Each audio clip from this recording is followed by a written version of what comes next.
मौसी, आंख बड़ करके का देखत रहला तू लोग घर छोड़ के जा सकेलू तो हम का ना जा सकेनी।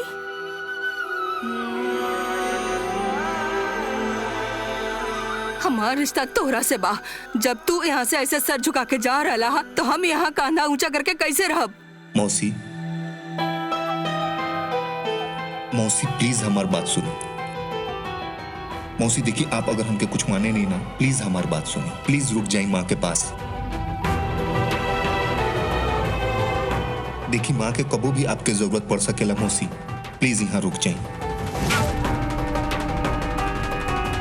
माँ जैसन भी होके प्लीज उनके पास रहो। उनके और हमारे बीच के रास्ता बन के मौसी, वरना हमके माँ के चिंता लागल रहे।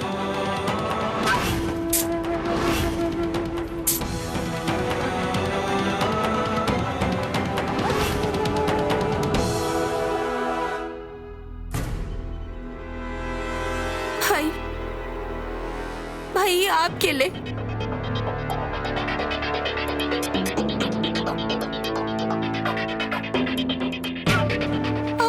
हमार आज तक की कमाई बा। आई नो बहुत कम के बराबर बा, लेकिन हमरा पास इतना ही बा। प्लीज प्लीज आप रख ली। हम दोनों खातिर ना, बस तोहार प्यार ही बहुत बा। बस वही के जरूरत बा। जाना ताड़ू, एक पोटली में तू पैसा नहीं बल्कि अपन प्यार बांध के दे ताड़ू। माँ के ख्याल रखे, रखबू ना माँ के ध्यान अपनी भाई के गैर मौजूदगी में। जी भैया, प्रॉमिस। अंजलि, माँ के अब तो हर जरूरत रही। साया के तरह उनकर आसपास रही है, और फिर वो चाहे जितना मना कर ले, अगर जरा सा भी जरूरत पड़े ना हम दोनों के, तो तुरंत हमनी के फोन करिया।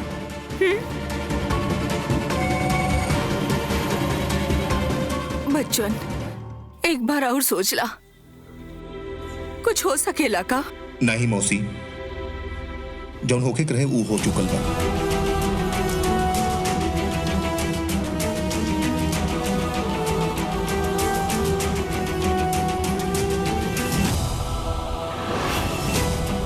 रुका जरा।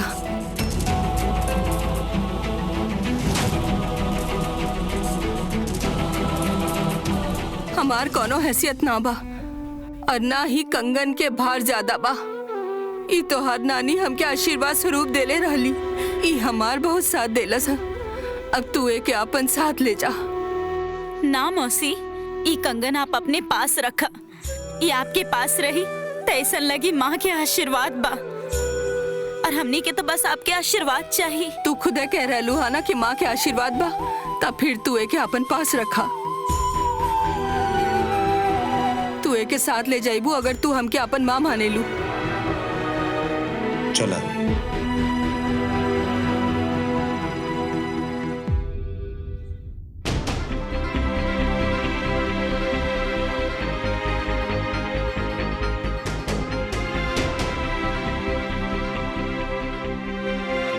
एक मिनट।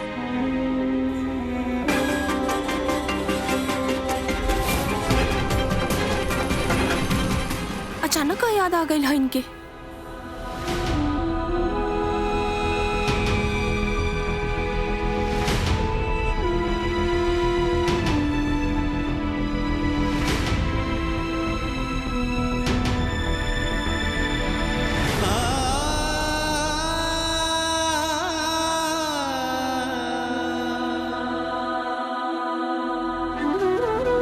आप यहाँ से कुछ लेके जाए के मना कैले रहनी ना, हम बस ई लेके जाता। एक घर के सबसे कीमती चीज, लेकिन आप हमार माँ रहली और हमेशा रहब।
शौर्य, ज्यादा मत सोचा। हम चांदनी चौक जाइब और वहाँ जाके रहब। वो तो हमार घर बाना, वहाँ कोनो न कोनो रास्ता आगे के निकाल ले। तो के पता बाना, जब तक हमनी साथ बानी तब तक सब ठीक बा, और जितना ज्यादा मुश्किल रही हमनी उतना ज्यादा प्यार करब, और हमनी के प्यार से धीरे धीरे सब कुछ ठीक कर देब।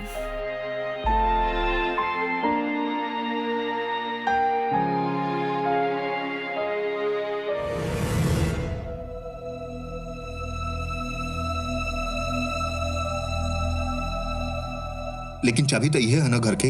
हाँ हाँ, यही चाबी बा। हाँ जी, क्या करता नहीं? क्या हैं आप लोग? आपके हैं? ई हमार घर बा, हम यहाँ पर बड़ भइल बानी, और ये घर के दामाद बाड़े। आप लोग यही रुकी, हम अपने सेठ जी को बुला के लावता नहीं।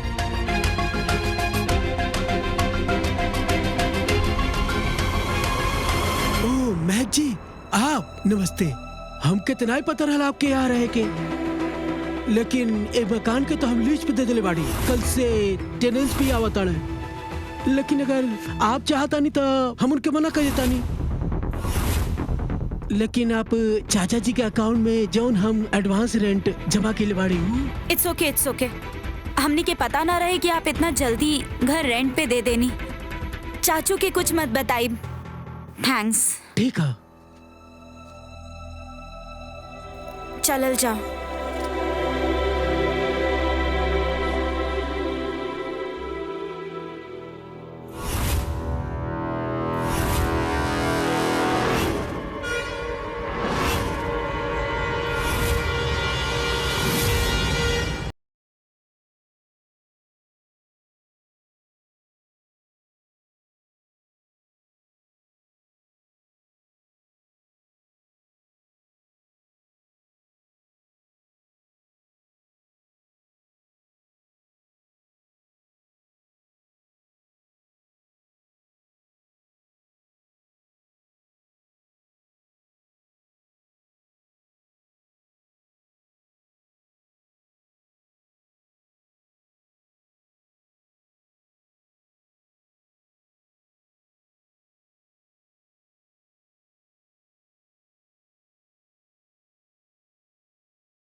जल्दी आवा।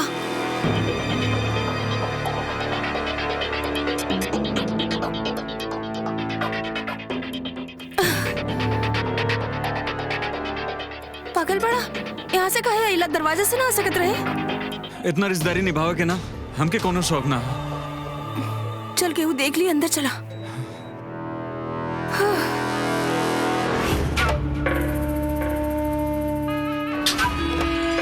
का भइल? तू का इतना खुश हो रहल बड़ा? प्रॉपर्टी अभी से बुढ़िया के नाम ही भइल ह, हमार ना।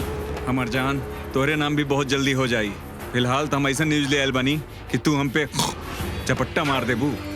गली गली भटकता ना तोहार भैया और भाभी।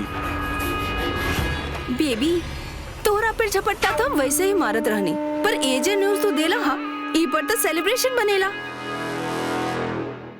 तू यहाँ रुका, हम अभी आवता नहीं।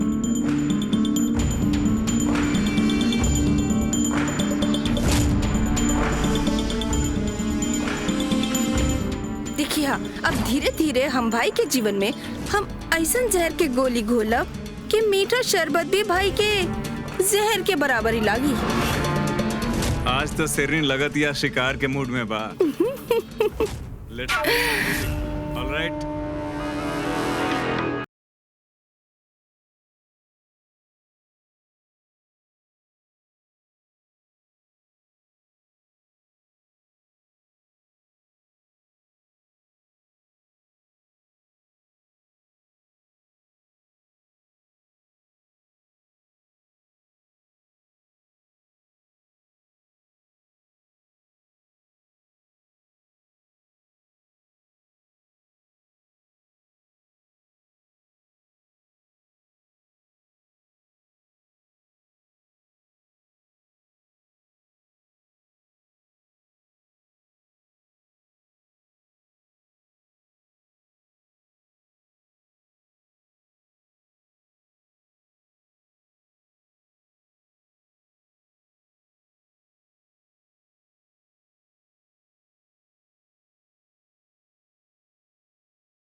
का कर रहल बाड़ी? बाहर तक आवाज आ रहल बाड़ा। मौसी हम टीवी देखा तानी।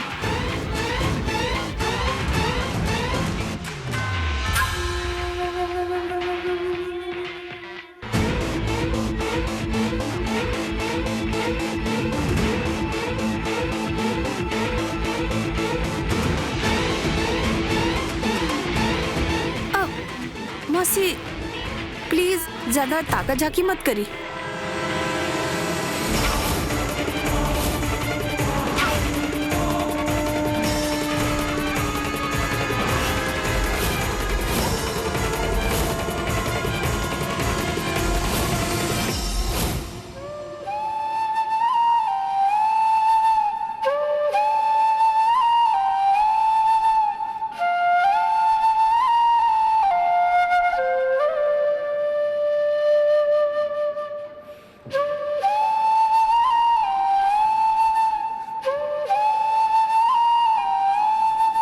दीदी भैया सुबह से कुछ ना खैले बानी, भूखे बानी। ये बा हमनी के लगे वो पूरा नहीं खे। हाँ हाँ चली, इस समय भूखा पेट बानी, इतना में पेट भर जाई हमार। लाई भगवान आप दोनों लोगों का भला करे भैया जी। सॉरी। हमार तब पेट और दिल दोनों फुल हो गइल बा तोहार प्यार से। चलल जा।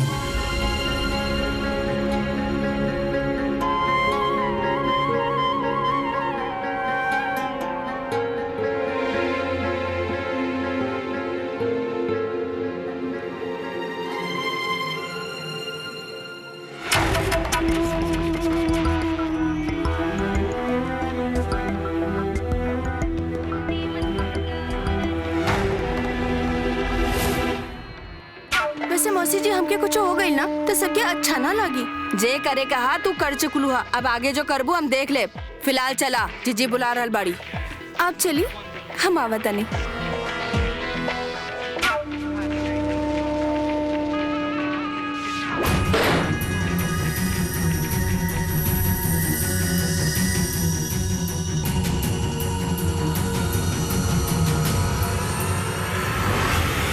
महक से बात करे के पड़ी।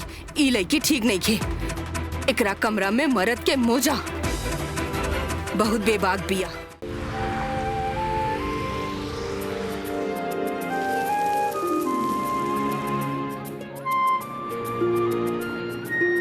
महक अच्छा भेल दुकान याद आ गई।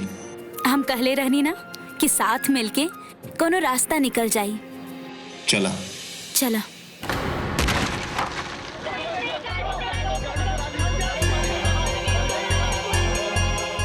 ऐसा लागल जैसे कोनो एक्सीडेंट भइल बा। आवा देखल जा।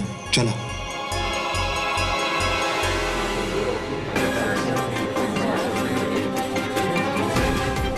अरे आप लोग खड़ा खड़ा देख कर रानी, मदद करी। He is bleeding. आप वीडियो काहे बना रही हैं? बंद करी फोन। का भइल है इनके? सर ऊपर से गिर गई ना, शायद इलेक्ट्रिशियन हो, कोनो काम करत रहो ना। इनके तो बहुत खून बहता। महक कुछ करे के पड़ी। जल्दी कोनो क्लिनिक या हॉस्पिटल लेके चली। चलो शौर्य। ऑटो ऑटो, अरे भैया। आराम से।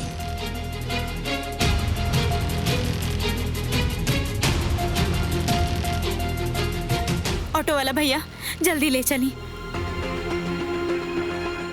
जल्दी से कोनो पास के क्लिनिक ले चली।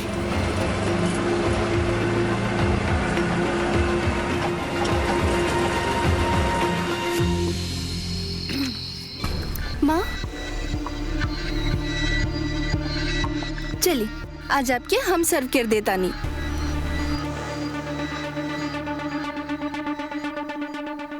आपका चल रहा बा इनकर दिमाग में? कहीं महक भाभी के याद ता ना आ रही हा? 50,000 पेट्रोल। माँ, आप भी का मुनीम की तरह खाता लेके बैठ गए नहीं? लाई, आज से हिसाब के खाता हम संभालब।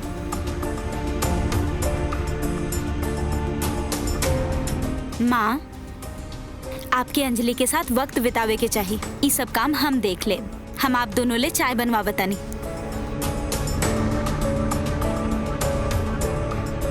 ऐसे ता महक के अंजलि के फिक्र ना रहे, लेकिन पूरा घर अपना कब्जा में लेबे खातिर कितना नाटक करत रहली। माँ, माँ,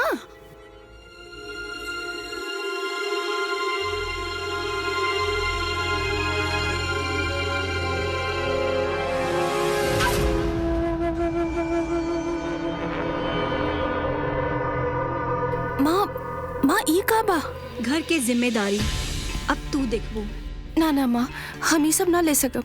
आप और मौसी ई घर के बुजुर्ग हैं, आप दोनों के रहते ही हम ही जिम्मेदारी ना ले सकब। हमके ठीक ना लगी माँ।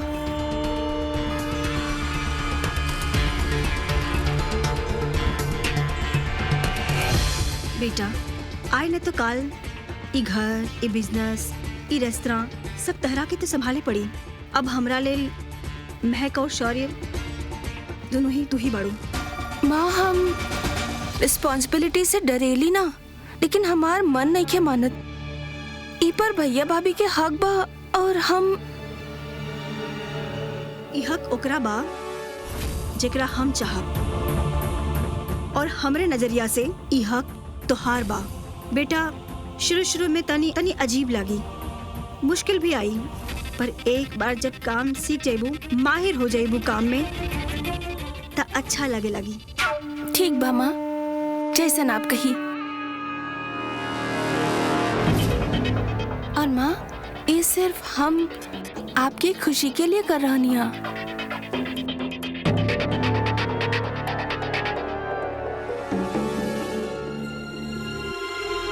नर्व्स काफी लो बा, ब्लड लॉस भी काफी हो गई।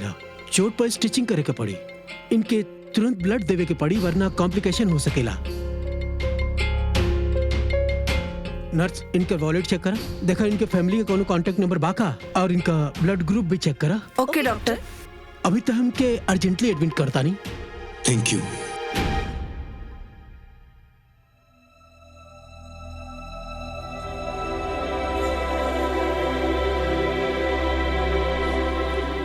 सर, ब्लड बैंक से पैसा देके ही ब्लड मिली।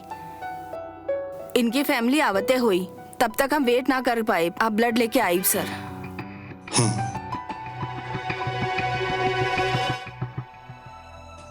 महक, हमने के लगे 10,000 रुपया बा, जौन मौसी के कंगन गिरवी रखले पे मिलल बा। इनके कैसे देख सकिन? सर, एगो रिक्वेस्ट बा, प्लीज आप उनके इलाज ठीक से करवा दी। हमरे पास बस इतने पैसा बा। अगर इतना पैसा में उनका इलाज हो जाए, I be really thankful. Thank you सर।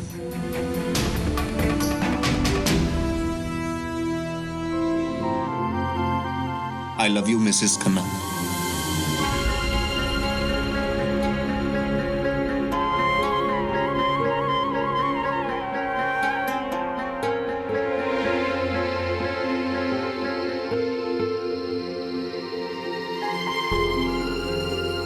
कितना मच्छर बाड़े यार।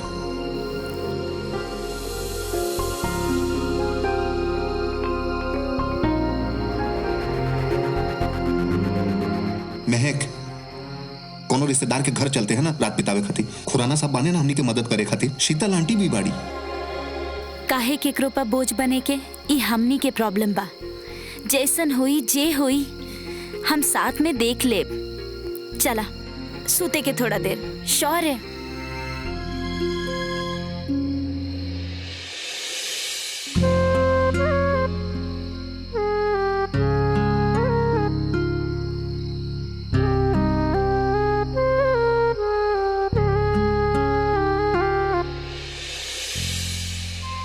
महक, कॉकरोच।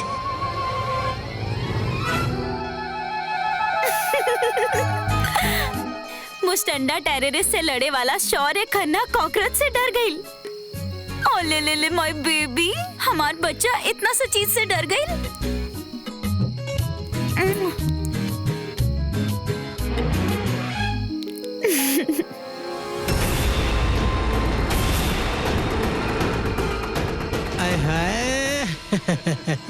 चोली के पीछे क्या है, चुनरी के नीचे चुनरी के नीचे गए, चुनरी के नीचे। बात एकदम ऐश्वर्या राय।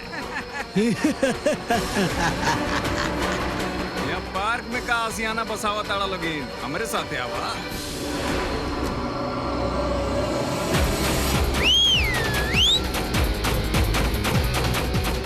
या चला रहा टाइम हो गल बा। आराम करा, हम अभी ना आवतानी, तब फिर मजा गई जाई। चोली के पीछे क्या है? चोली के पीछे।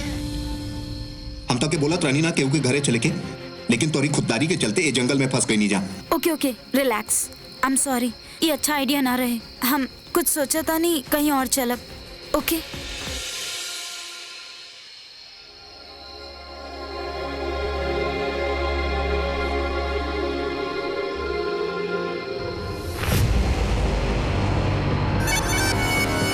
हेलो जी, 100 नंबर से बोला था नहीं जी। नीलगंज पार्क में यंग कपल पब्लिकली गंदा हरकत कर रहल बाड़े, इनके रोकी सर। ये फैमिली वालन का पार्क है।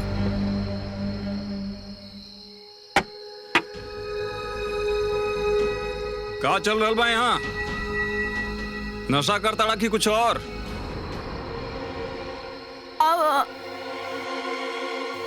वी आर रियली सॉरी, हमने अपन गलती माने नहीं, आप हमने के अरेस्ट कर ली। अरेस्ट ना करब हम, माइनर ऑफेंस है।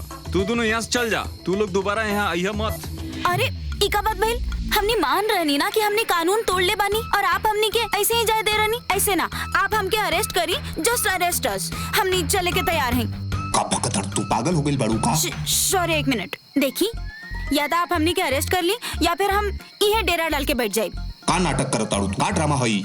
एक मिनट, लॉ एंड ऑर्डर के बाद बा, तू ना समझ बा। ए चुप, ऐसे ना मन बसा। चला थाने, सुबह तक अकल आ जाए ठिकाने। लेके चला इनके।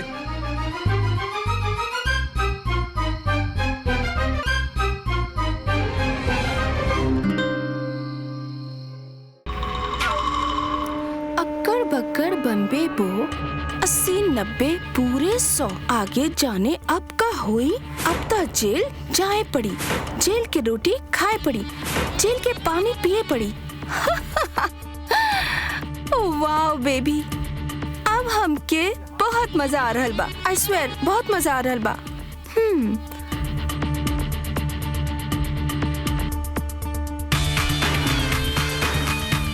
हमार प्यारा शौर्य भैया, शौर्य खन्ना, एकर दा नाम भी छीन लेनी हा।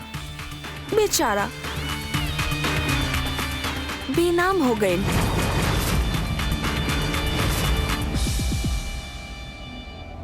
साहब बड़ा ढीठ लोग बाड़े, इनके वार्निंग में दिली है, आप यहाँ से चल जा। मैडम बोला था कि हमें अरेस्ट कैला। मच्छर कॉकरोच के साथ रही ना तो रात भर में अकल आ जाई। ध्यान रखिए लोगों का।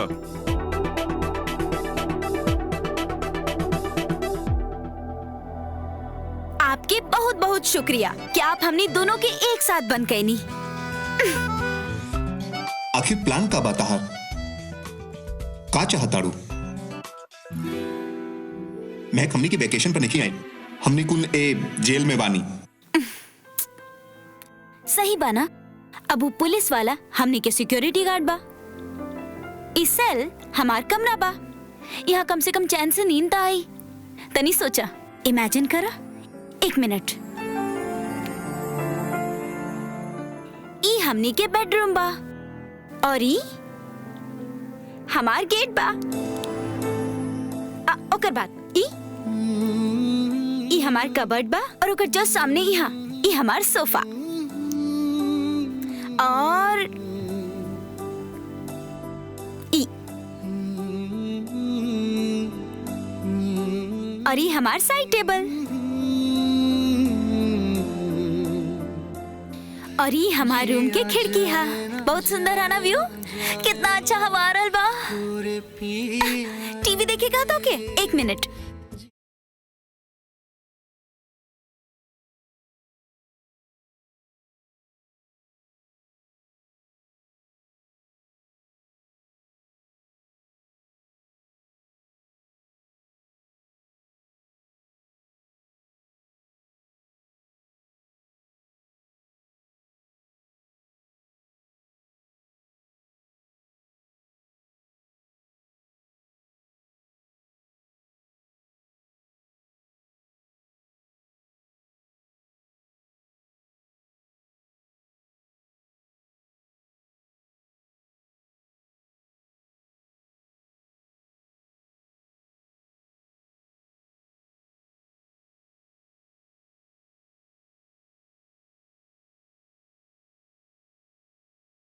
अरेस्ट भइले हैं कि हनीमून पे आइल बाड़े? नमस्ते सर। के भाई लोग? सर हम इनके पार्क में से पकड़ ले रही, इनके वार्निंग भी दे ले रही, आप यहाँ से चल जा और दोबारा मत दिखिया यहाँ पे। मगर मैडम ही बोला था अरेस्ट कैला, बड़े बेशरम लोग बाड़े ही। शौर्य खन्ना? तू शौर्य खन्ना का अरेस्ट कर लेला? सर ये के है, हम जनते नहीं बाड़ी इनके। चुप करा, बाहर निकला इनके। जी सर। आई एम रियली सॉरी सर, हमारे टीम की वजह से आपकी परेशानी उठावे के पड़ल। सर इट्स ओके। देखी हमरियो लगे तो आईडी ना रहे ना, इनफैक्ट ये लोग तो अपन काम करत रहे। It's okay, cool. Sir actually कहल जाता सब ठीक है भाई।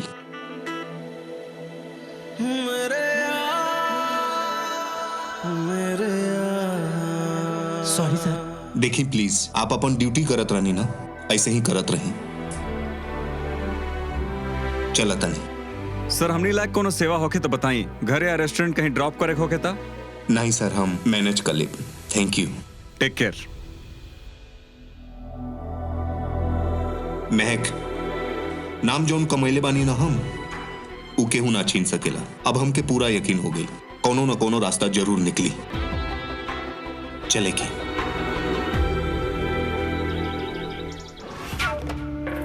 चीर से छूट कैसे गई? कोई बात ना, अगर छूट गई तो कहाँ जाई? कोई मदद ना करी इनकर, पानी तक के लिए तड़पी ई दोनों। उ और एक बेवकूफ माँ।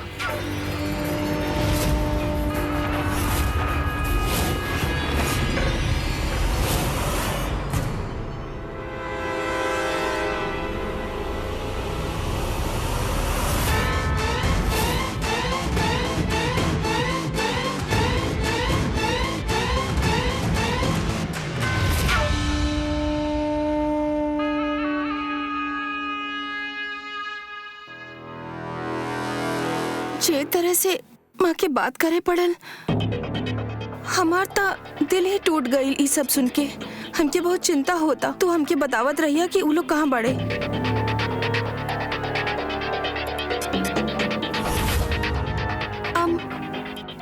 I'm sorry माँ। हमके भाई भाभी के कोनो खबर मिलल? लास्ट उनका चांदनी चौक में देखे रहले। आई गेस भाभी के नैहर गईले। हाँ हाँ, आर का वही तो जाई, वही तो ओकर असली घर बा। वो दोनों के जितना वो घर के दीवार से लगाव बा ना, उतना तो यहाँ रहे वाले लोगों से भी नहीं खे। खैर हमके का, हम काहे अपन सर खपाई। अच्छा सुना, हम ई कहे लाई रहनी कि व्हाइट चिल्ली जाए के पा, तो ई सब बात में भूल मत जाइया। और काम भी तो संभाले के बानू। चली चली।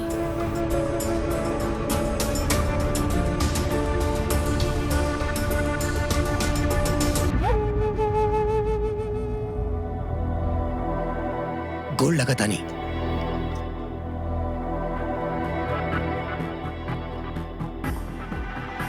बुआ, भाई और भाभी कहाँ गए बड़े? रेस्टोरेंट गए बड़े?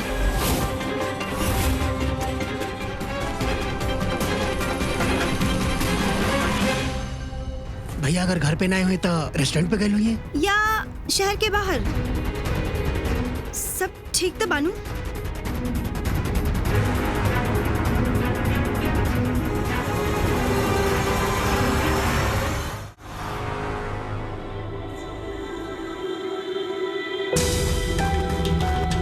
रात लॉकअप में तो बिता ना पाई, अब कहाँ जाएं? रोटी, कपड़ा, छत, सबसे पहले बेसिक जरूरत के कुछ करे के पड़ी। महक के रोड पे ना रख सके नहीं हम। पुराना दोस्त और बिजनेस कांटेक्ट से बात करे के चाहिए हमके।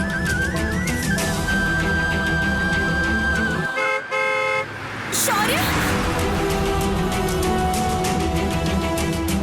का कर रहा? तोहार नींद पूरा ना भइल का?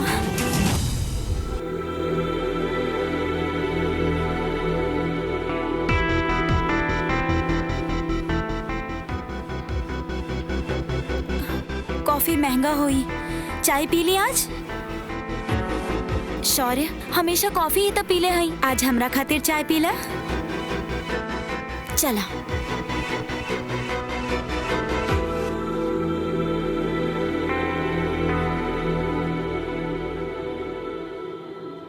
जब तक कोनो इनकम ना शुरू हो जाता कम से कम में खर्चा चलावे के पड़ी। और शौर्य कबो कमी देखले ना है, हमरा के ही संभाले के पड़ी।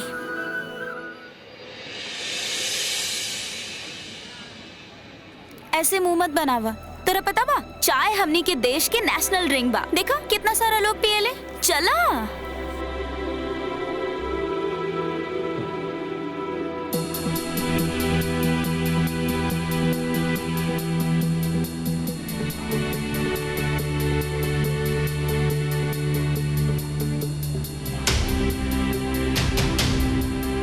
ये लोग हमने के ऐसे काहे घूरता?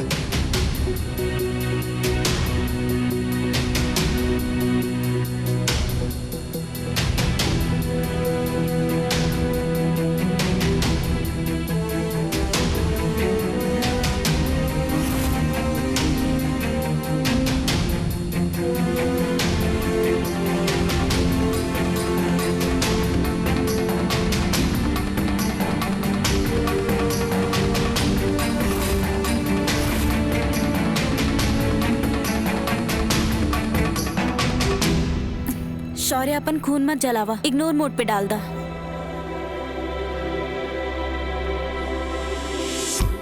मैं एक सामने वो फोन बूथ दिखा था। हम जाके अपनी दोस्तन के फोन कॉल लेता नहीं, शायद कोनो के लगे कोनो काम निकल जा। हाँ आवता नहीं हम।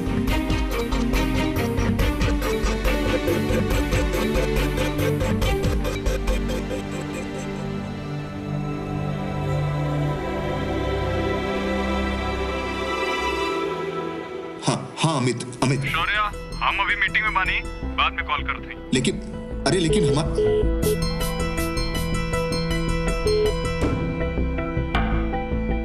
अरे हाँ रोहित, हम शौर्य बोला था नहीं। शौर्य बीबी के लंच पे लेके जाते हैं, बाद में बात करते हैं। अरे हम काम के बारे में बात कर चाहता नहीं यार, तुम ही तो प्रपोज कर ले रहा ओकरी बारे में, और तू यहाँ बीबी के लंच पे लेके जाता रहा। हमारी बात तो सुना यार। रेडिकुलस। आज जब जरूरत बाना तक के हुआ हमार दोस्त नहीं खे।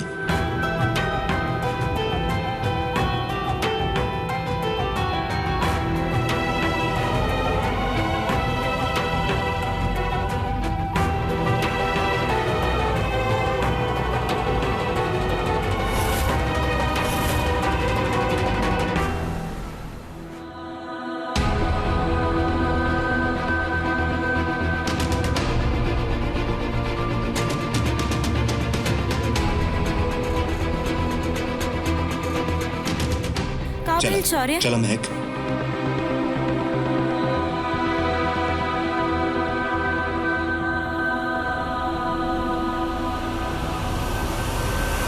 हम सब समझता नहीं, तोहार इशारा अंजलि की तरफ आनू। हम सिर्फ इतना कह रहल बानी जिज्जी कि आप न बताइनी, हम न बताइनी त ई बात बाहर गईल कैसे? का पता, तू तो हमेशा महक और शौर्या के तरफ रहलू ना। हो सकेला उनकर भलाई के खातिर तू ये बात फैलालू। बुआ मगर तू चुप रहा। ई घर हमार बा, ई हमार बेटी हई, जेकरा भी ई घर में रहे के बा हमार कायदा कानून के हिसाब से रहे के पड़ी, और जेकरा ना रहे के बा उ जा सकेला।